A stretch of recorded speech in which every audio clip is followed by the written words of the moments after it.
DJ Kanchan Raj हमारा pneumoniae के नीम चौक चौसीमा वैशाली।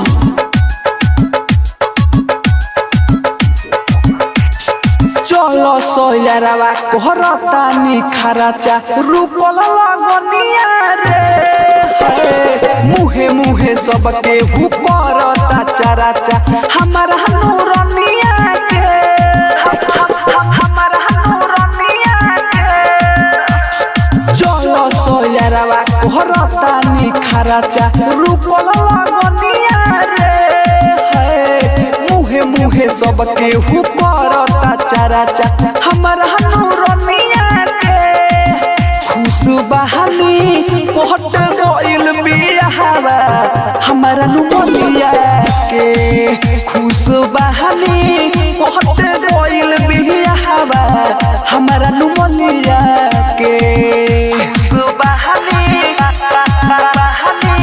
कोहट गइल कंचन बियाहवा राज हमारा नुमनिया के नीम चौक चौसीमा वैशाली।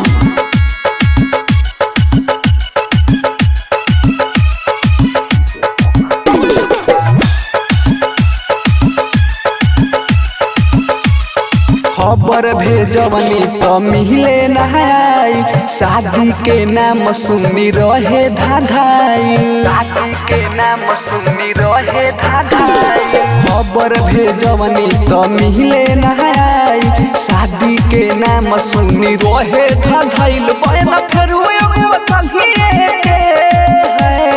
फेरुए बतालिए के खुश बहनी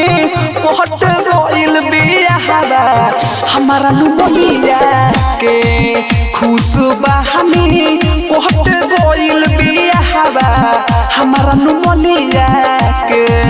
खुश बहनी कोहट गइल बियाहवा डीजे कंचन राज हमारा नुमनिया के नीम चौक चौसीमा वैशाली।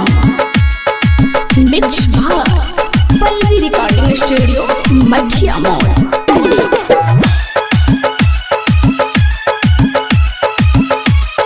कोहे बड़ा खुश बानी परमोध के पाके अमरजीत तो देखली हो शादी में आके अमरजीत तो देखली हो शादी में आके कोहे बड़ा खुश बानी परमोध के पाके अमरजीत तो देखली हो शादी में आके चुसब नहीं ललिया के